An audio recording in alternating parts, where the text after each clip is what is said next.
اب آئیے میں نعت کے بعد خطابت پیش کرنے کے لیے عزیزہ عظمیٰ خاتون کو دعوت سخن دینے جا رہی ہوں. بس اس شعر کے ساتھ میں ان کو آپ کے حوالے کر رہی ہوں کہ جب اثر ہو عشق کا دونوں طرف، جب اثر ہو عشق کا دونوں طرف، پھر تو آتا ہے مزہ دونوں طرف.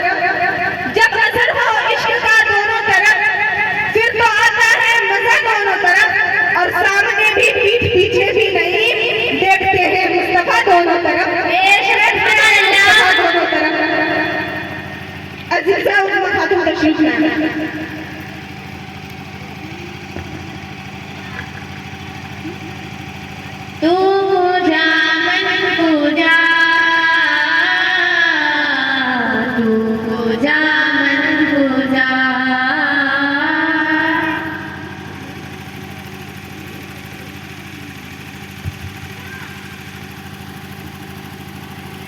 السلام علیکم ورحمۃ اللہ وبرکاتہ.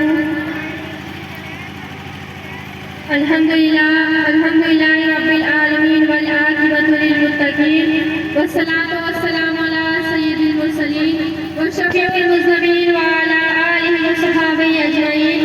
اما بعد فاعوذ باللہ من الشیطان الرجیم. بسم اللہ الرحمن الرحیم. وقضى ربك الا تعبدوا الا اياه وبالوالدين احسانا.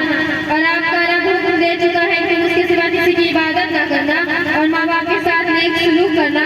صدق اللہ مولانا العظیم و صدق رسولہ النبی الکریم. معزز خواتین ملت اسلامیہ، آئیے ہم سب مل کر ایک بار آقائے نامدار مدینے کے تاجدار سرکار دو عالم صلی اللہ علیہ وسلم کی بارگاہ بے کس پناہ میں عقیدت اور محبت کے ساتھ درود شریف کا نذرانہ پیش کریں. پڑھے بآواز بلند اللہم صلی علی سیدنا شفیعنا حبیبنا نبینا مولانا محمد وآلہ وسلم. صلاۃ و سلام علیک یا رسول اللہ یا حبیب اللہ صلی اللہ علیہ وسلم. معزز خواتین ملت اسلامیہ، اللہ خالق کائنات جل شانہ کی توفیق اور حضور اکرم نور مجسم نبی مکرم رسول اعظم احمد مصطفیٰ محمد مصطفیٰ صلی اللہ علیہ وسلم کی نسبت سے آج کی یہ عظیم الشان عقیدہ مثال محفل جس کا موضوع ہے عظمت والدین.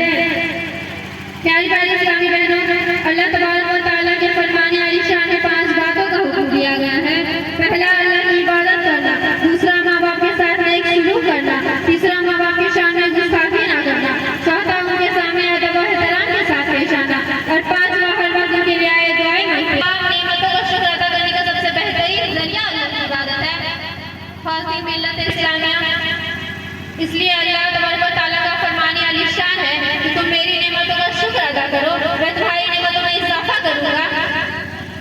حضرت سیدنا ابو ہریرہ رضی اللہ تعالیٰ عنہ روایت کرتے ہیں کہ ایک بار حضور اکرم صلی اللہ علیہ وسلم نے بڑا لمبا قیام فرمایا، یہاں تک کہ آپ کے پاؤں پر ورم آ گیا. تو سیدنا ابو ہریرہ رضی اللہ تعالیٰ عنہ سے روایت ہے کہ ایک بار ایک شخص نبی کریم صلی اللہ علیہ وسلم کی خدمت میں حاضر ہوا اور عرض گزار ہو کر کہنے لگا، یا رسول اللہ صلی اللہ علیہ وسلم، مجھے ایک ایسا عمل تعلیم عطا فرمائیں جس پر عمل کر کے میں جنت میں چلا جاؤں. تو اللہ کے پیارے نبی صلی اللہ علیہ وسلم نے ارشاد فرمایا، اللہ تبارک و تعالیٰ کی عبادت کرو اور فرض نمازوں کو ادا کرو، زکوٰۃ ادا کرو، روزہ رکھو، رمضان المبارک کے روزے رکھو.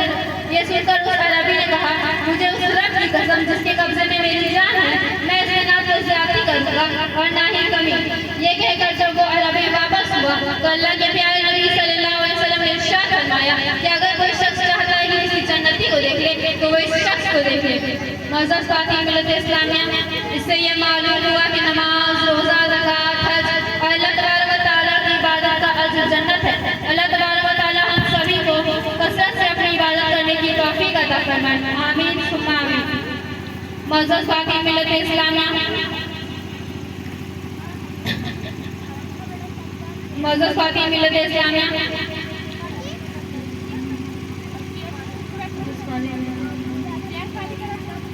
حضرت سیدنا ابو ہریرہ رضی اللہ تعالیٰ عنہ سے روایت ہے کہ ایک بار ایک شخص نبی کریم صلی اللہ علیہ وسلم کی خدمت میں حاضر ہوا اور عرض گزار ہو کر کہنے لگا، یا رسول اللہ صلی اللہ علیہ وسلم، من احب بحسن صحابتی، یعنی میرے سب سے بہترین ساتھیوں میں سب سے بہترین ساتھی کون ہے؟ آپ صلی اللہ علیہ وسلم نے فرمایا، تمہاری واقعہ.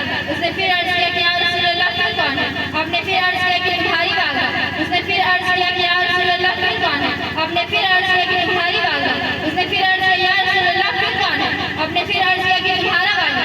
خواتین ملت اسلامیہ حضرت عبداللہ بن عمر رضی اللہ تعالیٰ عنہ روایت کرتے ہیں کہ ایک بار ایک شخص نبی کریم صلی اللہ علیہ وسلم کی خدمت میں حاضر ہوا اور عرض کیا میں آپ سے ہجرت اور جہاد پر بیعت کرتا ہوں اور اللہ سے اس کا اجر طلب کرتا ہوں۔